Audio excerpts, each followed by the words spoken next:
This is The Full View. Welcome back. Well, let's now get some news from across the continent. The Non-Aligned Movement Summit in Kampala, Uganda has discussed the current global challenges facing the world. The summit is expected to end today. For more on this, we're now joined by Leon Ssenyange from Kampala at the NAM Summit. Now, the NAM Summit comes to a conclusion today. Leon, what have been the major talking points of the summit so far?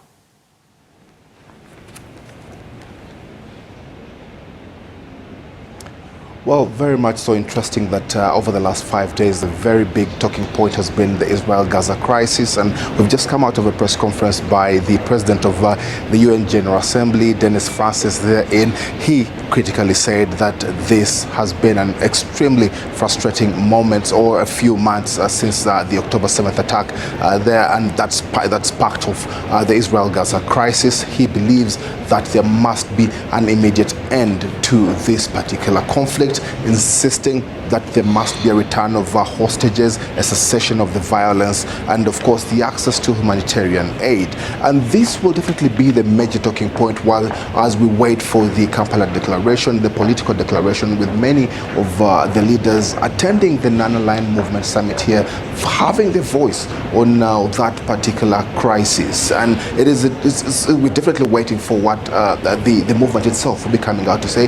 But over the past few days, they have come up to condemn the military campaign by Israel in Gaza, and that the many will be offering their support in trying to see that there's an immediate arrival to a ceasefire. Very interesting with those declarations, Leon, they especially on the Gaza crisis that have been tabled for adoption. What do you know about that and other key outcomes from the summit? And of course, this is all happening at the back of the inauguration of the much contested DRC President Tshisekedi.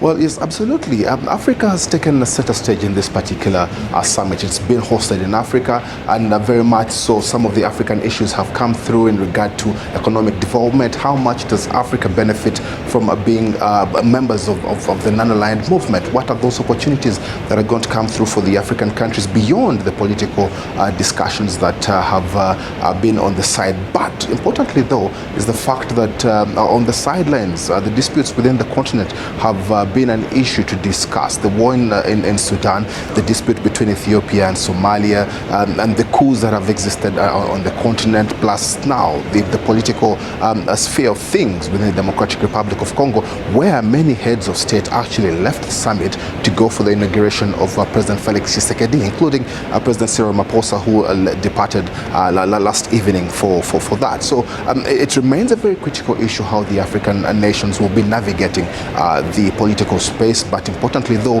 is just how much many have a collective voice in trying to deal with the geopolitical tensions, not just on the continent but on the globe. But what tangible solutions are being put up, Leon? I mean, otherwise then this is just a talk shop. As you've just mentioned, most of the heads of states, especially from the EAC region, have all left, including our president, to go and attend the inauguration out in the DRC today. So what tangible solutions have been tabled, and who's going to hold the bodies to account?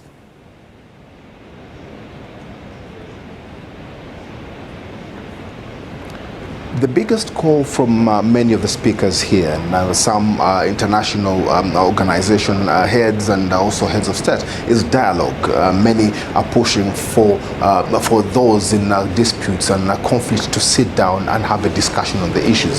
Dialogue will probably see many of these disputes come to one end, but that of course remains a very big question, especially when you talk about the situation in Sudan, where the government forces and the rapid response force there and of course have failed over the period of time to arrive at a particular decision. Just as much the crisis in Ethiopia and Somalia, the advice there has been, gentlemen, sit down and have a discussion about this issue so we can avoid the spiraling of conflicts over the continent. So the major message here has been dialogue, and hopefully that could help and see an arrival to the resolution of the disputes that exist and peace and stability. Leon, very interesting that, the Gaza matter was at the top of this agenda, yet we haven't seen none of the African countries publicly come out in support of South Africa taking Israel to the ICJ. What are some of the conversations around that? Why is there no public stance in support of South Africa, or even measures by other states or other countries to ensure that the war in Gaza comes to an end?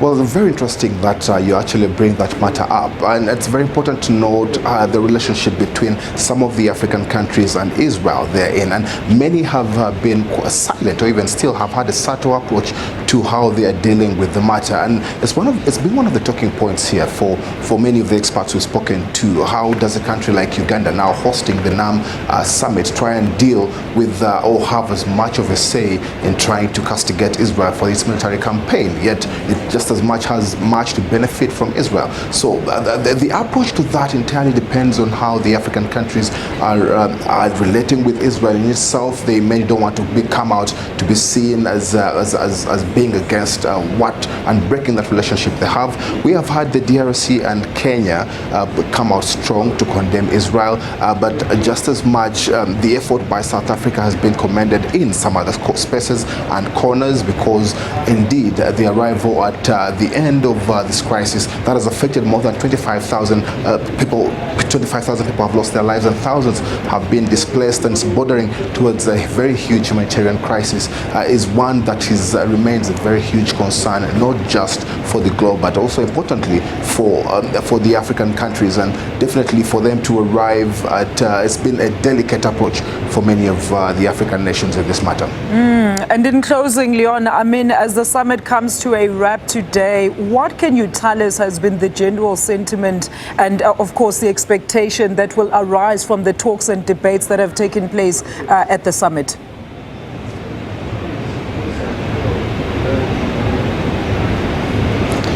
Well, the summit has had a couple of facets around it. That is entirely the business element, with the business forum having started in the beginning of the week, that many of the African countries believe and hope they can find opportunities therein. There have been side-by-side talks between several countries here going on, and of course with the major push for the non-aligned movement countries to try and develop more of the cooperation economically and in terms of development in several areas, health, science and education and all the other spaces.